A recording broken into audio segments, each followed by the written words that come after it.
about the percussion soon, or you just have, and now you're learning about the woodwinds. So I'm bringing a bunch of my own woodwind instruments for all of you to learn about, to get a taste of what beautiful music sounds like, and to be able to get you excited about perhaps maybe you're going to want to play an instrument. So I'm going to be telling you this, telling you about these instruments in like a story in my life. And it all started when I was in 7th grade, when I went to middle school, and I decided I want to learn how to play an instrument. So my brother, both my brothers played musical instruments. My oldest brother plays the piano, and my middle brother played the clarinet.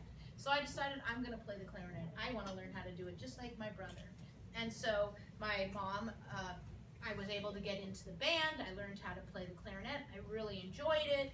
And so I brought with you a clarinet. This actually was my brother's clarinet. He gave it to me. And I have another clarinet, and it's a kid's version because it's plastic. This one's wood, okay? And the adult ones, professional ones, get more expensive. So this one's a wood clarinet, and a clarinet, you can see, can you imagine trying to put this in this case? Not going to happen, right? So a clarinet is really special because it comes apart into pieces.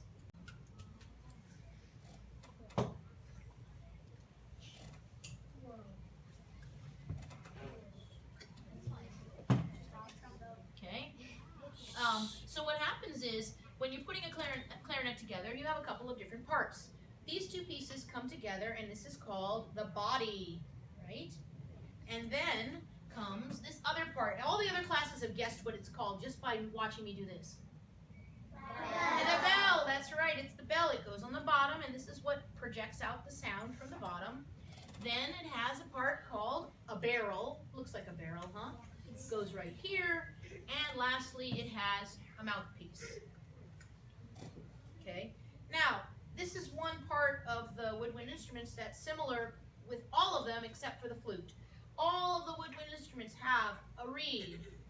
And in this case, the clarinet has a mouthpiece where when you connect these two and you start blowing air through them, what happens is that this piece of cane, it's a piece of wood, what happens is as you're blowing, this reed starts to, not like this, but it'll start going, it'll go like up and down, like, so it gives you the sound that you're hearing. So in these woodwinds that I'm presenting, you need to have a reed, okay? So I'm going to take the mouthpiece, put it on, and then I'm going to take my reed. We always like to moisten the reed, make it wet, so it's nice and smooth and soft. And I'm going to put it on my mouthpiece in a sec, but I want you to see what happens when you don't have a reed. Ready? It's the most beautiful piece. It's called air. Ready? You like that? No. No. So I have to have my reed. Put my reed on, and let's see how beautiful my music is.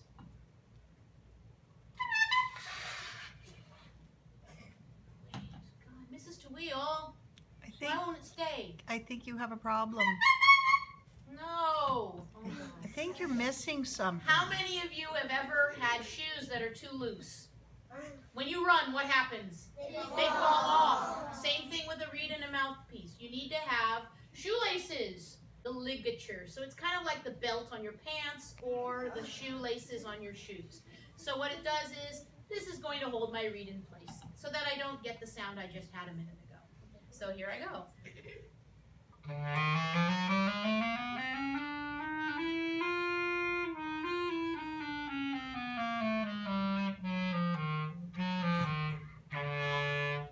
That's what the clarinet sounds like.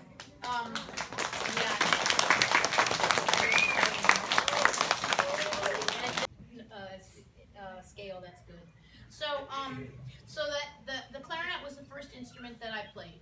And when I got to high school and I was playing the clarinet, there were two other older boys that played the clarinet also. So if I'm the new one, I'm not the first, I'm not the second. I'm the third. I don't know about you guys, but I don't like to be in third place. I like to be in first place. But if I have to be in third, I'm going to be a good sport, right? But I want to be in first now. So what happened was my music teacher said, well, if you want to be first and you want to play a different instrument, maybe you want to play an oboe. So guess what he did? He gave me an oboe to borrow from a school. It's not this one because this one's mine, but he gave me an oboe and he says, here, go learn how to play it. And guess what? I did. I learned how to play the oboe. Now the oboe is a lot like the clarinet in some ways, and it's different. It has a body. You can see it will come apart here, it'll come apart here, here's your body. And it also has, you saw it on the other instrument, a bell, right? It had a bell also. But this is a little different because it doesn't have a mouthpiece. So, want to hear a beautiful song? It has the same name as the last song. It's called Air. Are you ready to hear it? Did you like it? Yes. Now, it's missing something. The oboe has what's called a reed also, but it doesn't have a mouthpiece. It has it all in one, a reed. Now, instead of it being a mouthpiece and the reed going like this, when you blow air, it's two pieces of wood that go like this, like that. And that makes the sound that when you blow through it. So, I take my reed, I put it onto my oboe, like this, and I am ready for action.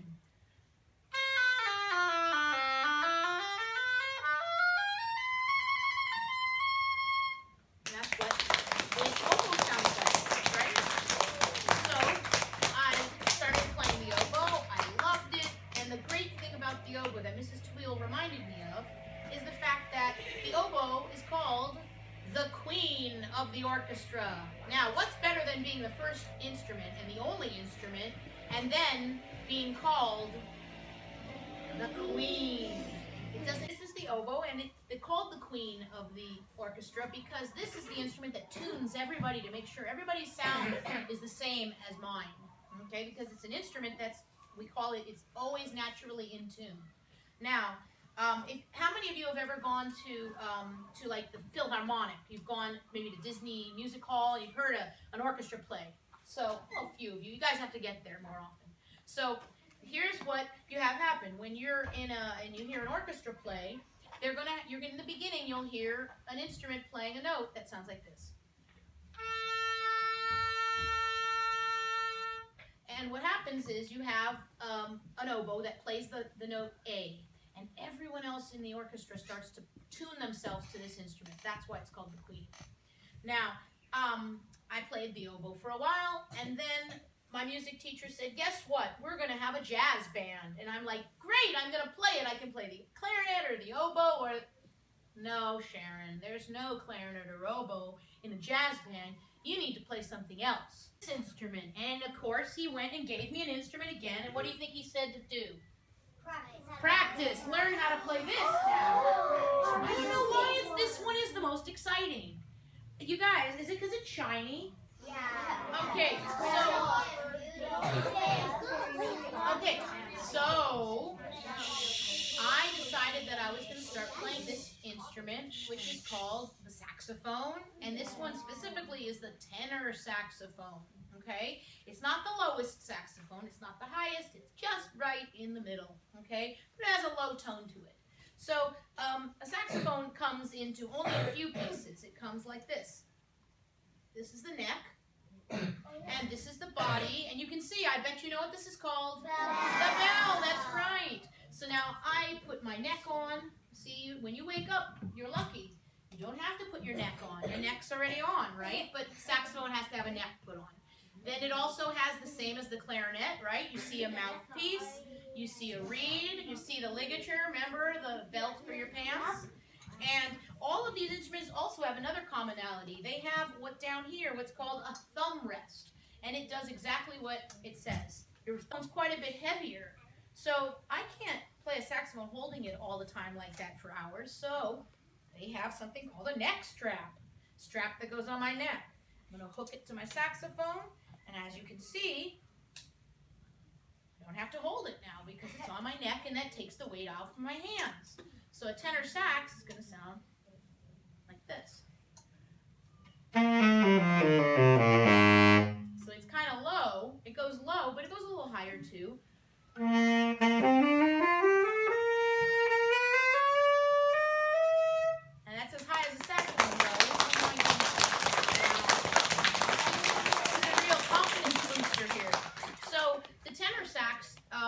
is one of the instruments that I've played, and I decided to take up. And after a while of playing, my parents saw that I was serious, and they went and bought me my own saxophone, which is this.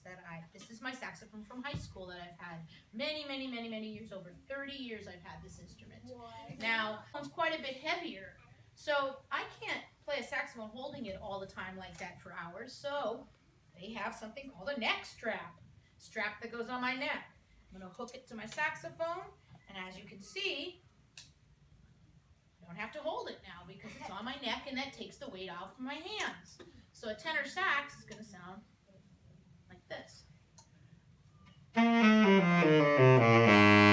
So it's kind of low. It goes low, but it goes a little higher too.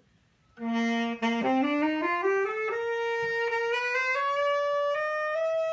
that's as high as a saxophone goes. Oh my goodness. This is a real confidence booster here. So the tenor sax is one of the instruments that I've played, and I decided to take up. And after a while of playing, my parents saw that I was serious, and they went and bought me my own saxophone, which is this. This is my saxophone from high school that I've had many years. Over 30 years I've had this instrument. Now, all has the same thing. You've got a thumb rest, and it also hooks up to the neck strap. So an alto sax, you can hold it like this, or you can hold it like this. I usually hold it like this, and you're going to notice that the sound is going to be higher. So let's see what it sounds like this time.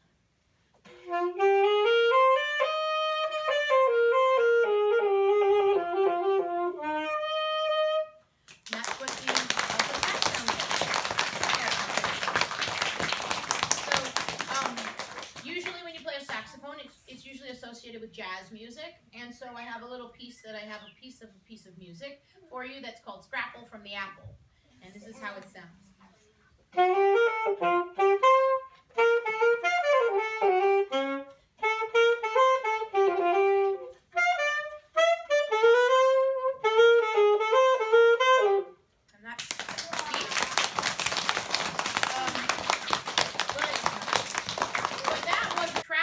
For running the marathon. I wanted ballet slippers to do ballet. I also wanted to have soccer cleats to play soccer, if I'm talking about the shoes, right? So then I said to my parents, I would like to have another instrument. I would like to have an English horn, and they said no. They said no. They said you need to buy that yourself. So I bought my own English horn. This is of all my instruments, this is my most prized favorite instrument of them all. I just got it about 4 or 5 years ago. So you're only probably the fifth second grade year that's ever seen it.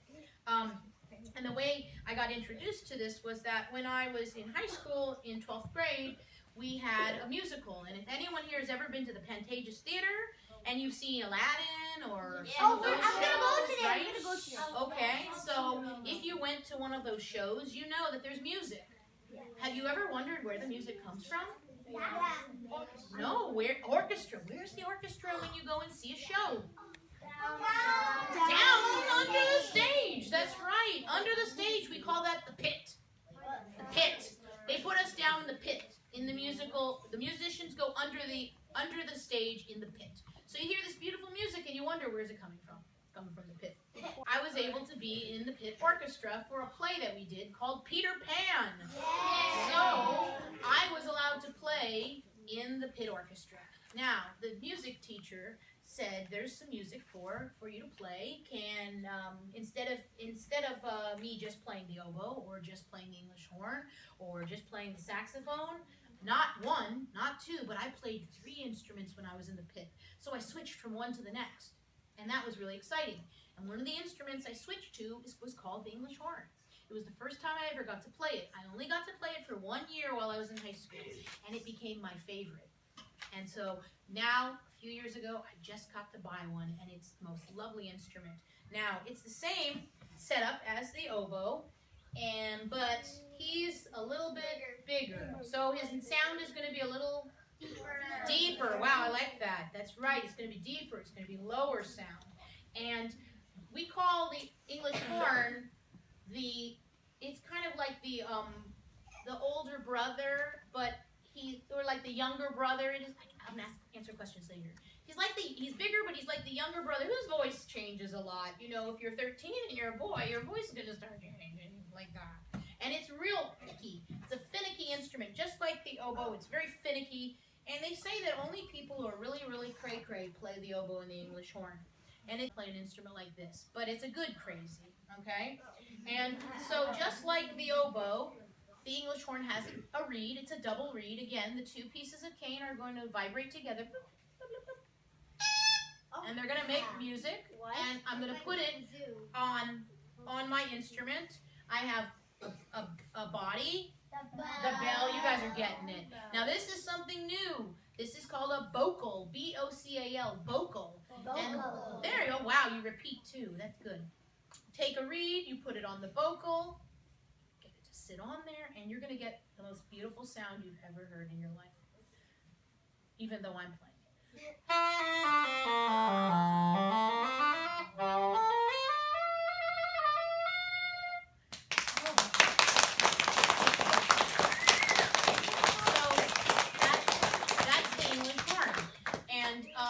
So Mrs. Tweel and I have planned to play for you a few pieces so that you'll get to know the instruments.